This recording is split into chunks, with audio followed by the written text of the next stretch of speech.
Hello friends, आज हम लोग अलजेब्रिक मेथड, अब तक हम लोगों ने जो भी किया है वो हम लोगों ने ग्राफिकल मेथड से किया है। आज हम लोग किससे करेंगे? अलजेब्रिक मेथड से करेंगे। सबसे पहला सब्स्टिट्यूशन है। थोड़ा सा वे आज मैं चेंज कर रहा हूँ रिकॉर्डिंग का, ताकि आपको बोर्ड जो है वो अच्छी तरीके से दिखाई दे। तो हो सकता है कि I will not be the part of the video, लेकिन आप कंसेप्ट को देखिएगा, कंसेप्ट आपको समझ में आएंगे। ओके, चलिए देखिए, यहाँ पे मेरे पास सबसे पहले सब्स्टिट्यूशन मेथड है जो हम लोग करने जा रहे हैं।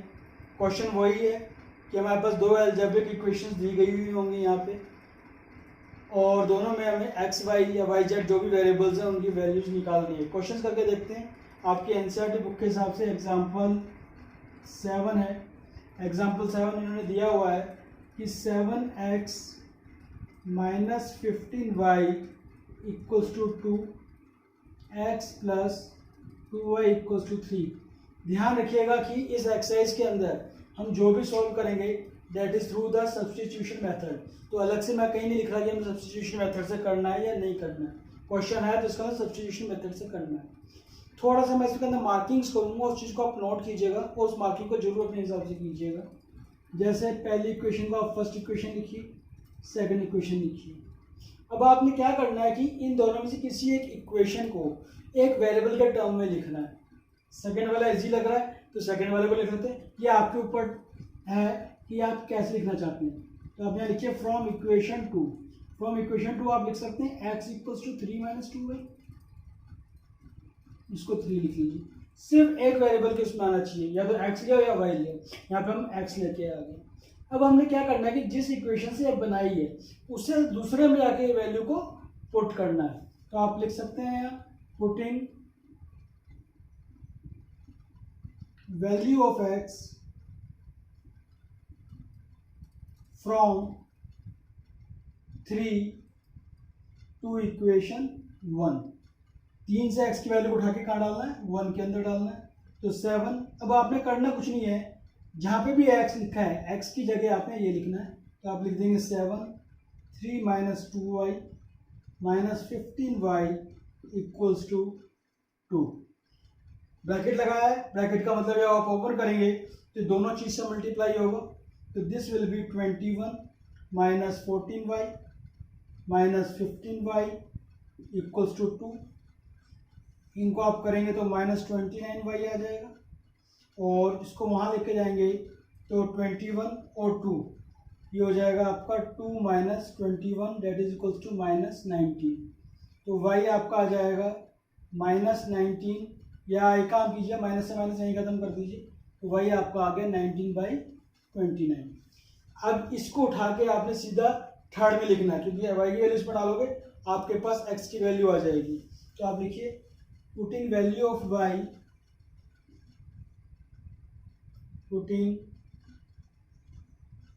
Value of y in equation 3 x equals to 3 minus 2y।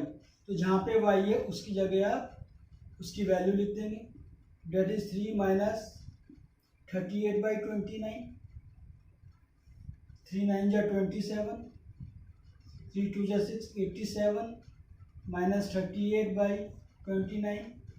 17 में से 8 गया 9, 7 में से 3 गया 49/29।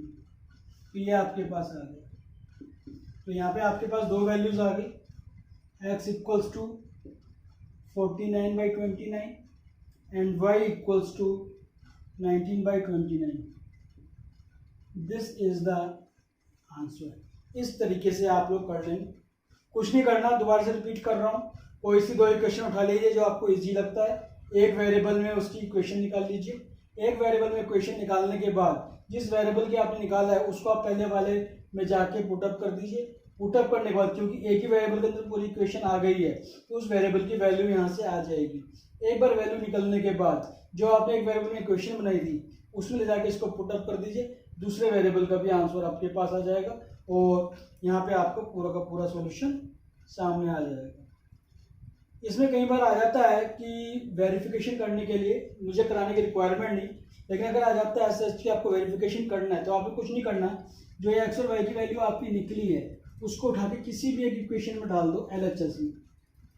LHS का मतलब लेफ्ट हैंड साइड, जैसे आपने इसमें डाला तो LHS में आप क्या लिखोगे, equal to x plus 2y, x plus 2y आपने लिखा तो जो x की वैल्यू है वो यहाँ लिख दीजिए 49/29 और फिर y की वैल्यू लिख दीजिए 2 इंटू 19/29।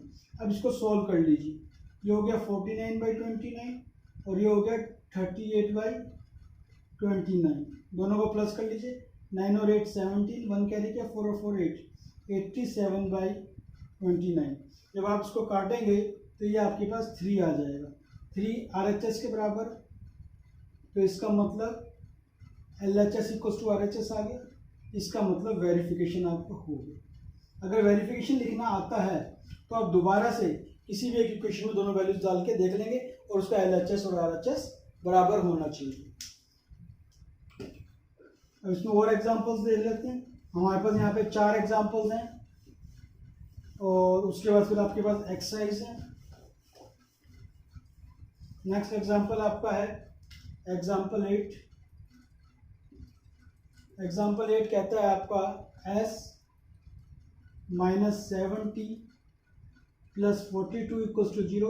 इस क्वेश्चन को आप पहले अपने आप करके कोशिश कीजिएगा, अगर अपने आप ना हो तो ही आप देखिएगा, बेटर है पहले अपने आप करें। जैसे पहले नंबरिंग करनी थी नंबरिंग कर ली, सेकंड इक्वेशन इजी लग रही है तो इसमें हमने लिख लिया s इक्वल्स टू 6 + 3t। अब putting value of s in equation 1 डालिए, खाली s से कोई मल्टीप्लिकेशन नहीं तो आप डायरेक्ट भी डाल सकते हैं इसको। 6 + 3t - 7t plus 42 equals to 0। 6 + 42 48, 3t - 7t -4t equals to 0। इसको आप लिख सकते हैं -4t इक्वल्स टू -48, माइनस से माइनस कट गया, t equals to 48/4 that is 12। putting it in equation 3,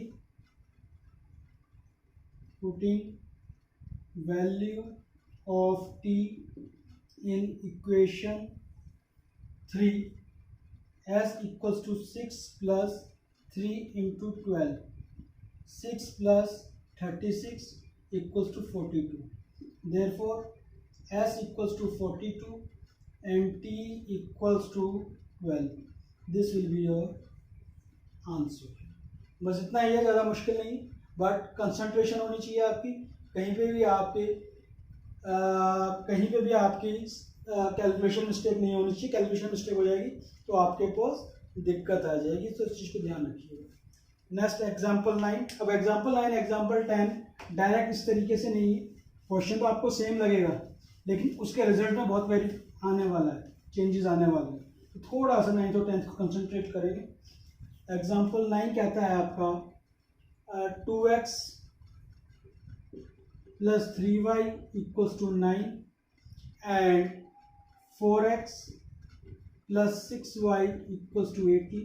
जैसे हम लोगों ने पहले किया था, इक्वेशंस के नाम दिए थे फर्स्ट सेकंड, तो पहली इक्वेशन में आप लिख सकते हो 2x इक्वल्स टू 9 - 3y और यहाँ पे आप लिख सकते हो x इक्वल्स टू 9 - 3y/2 और इसको इक्वेशन 3 लिख दीजिए।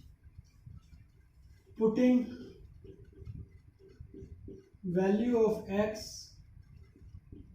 इन इक्वेशन, जो आपने पहले वाले से बनाया है इसलिए आप किसमें रखेंगे, दूसरे में रखेंगे, इन इक्वेशन 2।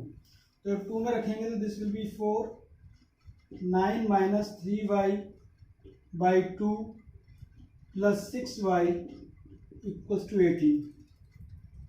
2 2 जा 4, 2 9 जा 18, 2 3 जा 6 प्लस 6y इक्वल्स टू 18। यहाँ पे कुछ अजीब सा आ गया है कि 6y से 6y कट गया, आपका 18 इक्वल्स टू 18 हो गया। इसका मतलब ना ही आपके पास x है ना ही आपके पास y है, इस तरीके से आप वैल्यू निकालेंगे, ये आपको सोचना पड़ेगा। आपको ध्यान हो, अगर लास्ट क्लास में हमने एक चीज़ लिखी थी कि अगर मेरा a1/a2 equals to b1/b2 equals to c1/c2 होता है तो इनफाइनाइट मैनी सॉल्यूशंस होता है। ध्यान से देखो, 2/4 3/6 9/18 सब बराबर आ रहे हैं, सब हाफ के बराबर है, तो इसका मतलब ये केस कब आएगा इस टाइप से, दोनों इक्वलिटी जब आती है तो इसका मतलब ये है कि इट हैज़ इनफाइनाइट सॉल्यूशंस। अब क्योंकि y के ऊपर डिपेंडेंट नहीं है तो आप लिख सकते हो कि हर y के लिए ट्रू है, हर y के लिए ट्रू है तो आपके लिए उसके लिए हर एक x की वैल्यू भी निकल जाएगी यहाँ से। तो आप यहाँ लिखोगे therefore it is true for every value of y for which we can get a specific value of x। y की कोई भी वैल्यू निकले, y की वैल्यू 1 निकली तो 1 इसमें डालोगे तो आंसर आएगा नहीं आएगा, तो उसी तरीके से value of x therefore it has infinite many solutions. वैसे तो आप यहीं पे देख के बता सकते हो इसकी इनफाइनाइट मैनी सॉल्यूशंस है या नहीं, लेकिन क्योंकि अलजेब्रिक है, अलजेब्रिक में हम डायरेक्टली इस तरह से करते नहीं है, तो आप यहाँ पे देख लेंगे कि इक्वल्स की जो लेफ्ट हैंड साइड में आ रहा है वही राइट हैंड साइड में आना चाहिए और उसमें वेरिएबल नहीं होना चाहिए। वेरिएबल अगर नहीं है और दोनों बराबर है तो उसका मतलब it has infinite many solution. इसके बाद एक एग्जांपल और कर लेते हैं, that is example 10 which will be the last example for this exercise. उसके बाद आप अपनी एक्सरसाइज को ट्राई कर सकते हैं।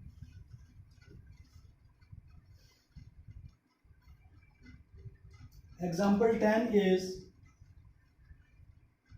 x plus 2y minus 4 equals to 0, 2x plus 4y minus 12 equals to 0। अब इसके अंदर पहली इक्वेशन ही ले लीजिए, पहली इक्वेशन सही लग रही है आपको, तो पहली इक्वेशन से आप लिख सकते हैं x equals to 4 minus 2y और इसको 3 लिख दीजिए। ये वैल्यू आप सेकंड के अंदर डाल दीजिए,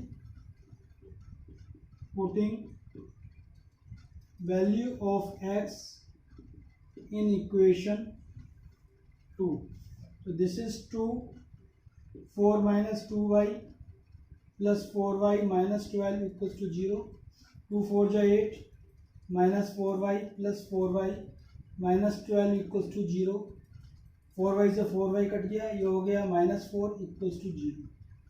अब यहाँ पे देखिए कुछ पहले वाला ये है कि वेरिएबल गायब पहले भी हुआ था, इस बार वेरिएबल गायब हो गया, लेकिन डिफरेंस ये है कि इस बार जो दोनों वैल्यू है वो बराबर नहीं है। यहाँ तो लिखा है माइनस 4 इक्वल्स टू 0, मगर ये पॉसिबल नहीं है, तो ये क्या है, it is a false statement. ये आपका फॉल्स स्टेटमेंट है। फॉल्स स्टेटमेंट का मतलब हो गया कि इनका कोई भी कॉमन सॉल्यूशन नहीं होगा। Therefore it has no common solution, या आप सीधा लिख सकते हैं कि इट हैव नो सॉल्यूशन, कोई भी सॉल्यूशन इसका नहीं होगा। तो ग्राफ में भी हमने ये तीन चीज देखी थी, no solution, unique solution, infinite many solution. आज के दिन में हम लोगों ने यही चीज़ दे दी है।